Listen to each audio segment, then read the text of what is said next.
chair twist today.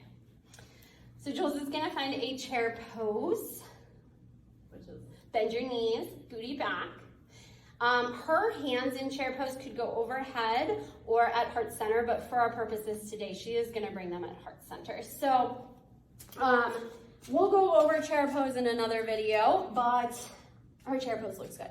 So from here, she'll add an open twist where her left hand is gonna reach behind her, her right hand is going to reach forward. Yep. Now you'll notice right away what happened with her hips, they totally twisted. You'll notice that her knee popped out in front, so we are going to bring her back to center, hands at heart center. She's going to realign in her chair, stand up, just come out of it, shake it out. Okay, drop back down. Good. Now I'm gonna actually hold her hips static. Her hips are not gonna move, and it's just gonna be her upper torso that twists as her left hand goes back, right hand goes forward. She might not twist as much, that's fine. That's fine, because we're actually twisting in the part of the spine that we're looking to twist in this shape. You'll notice her right knee is not popping out in front of her left knee, especially from your view.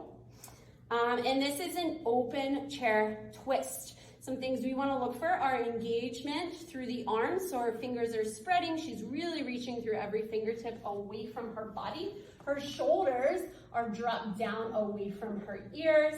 But hands are up, but shoulders down, but hands are up. Beautiful. Her core is engaged, and then she can even think about landmarks on her body, like her left rib cage and her right rib cage. So her left rib cage is rotating back, so the back part of her rib cage is pressing into my hand towards the wall that she cannot see. And then her right rib cage, the front of that rib cage, is spinning forward. Yeah, so we can think of the rib cage or the lungs as our landmarks for this twist, rather than the shoulders or the hips or the arms. Go ahead and let that go. You can stand up, you can give yourself a break hold. So that's our open twist. That is always an option in any class that you're taking when they call chair twists, especially if you are pregnant. If you're pregnant, you don't want to jump into this deeper twist that we're gonna show here. You wanna stick with that open twist. So Jules is gonna come back into chair.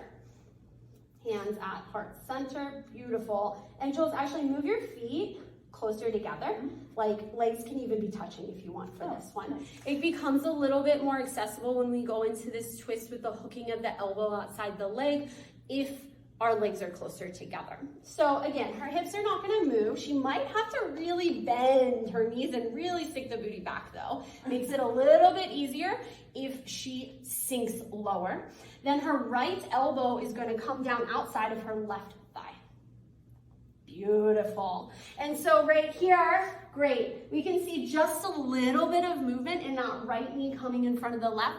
She would want to pull that right hip back so that that right knee comes back. But again, this shape doesn't need to be this extreme. She could bring her right hand down onto this block and reach her left hand up. And let's see, yeah, that took care of that knee misalignment. So we went in between an open twist and a closed twist to give her a twist that works for her body. Something to think about here is, again, those lungs rotating, top one back, bottom one around and under. She can also think of softening her shoulder, and instead of really trying to reach this top hand directly up, we want it to come straight out from the body. So again, it might not be going all the way up because we don't want to hyperextend through the shoulder blade. And then the last thing we want to think about is our tailbone moving back and length between the side bodies. So the crown of our head really reaching away from tailbone. Go ahead, fold, drop your head. Whew. Yeah. So that is our chair twist. You can use the block, you can find an open twist, a closed twist, and then there's like all kinds of different variations that we can add in. But we're gonna stick to the basics today. Thanks for helping out. Thanks for having me. It's all nice and stretched out. She's probably gonna want to twist the other side, so you know she's even. But yeah, we'll see you guys again soon. Go ahead, drop any comments or any comments or questions in the comments. See you next time.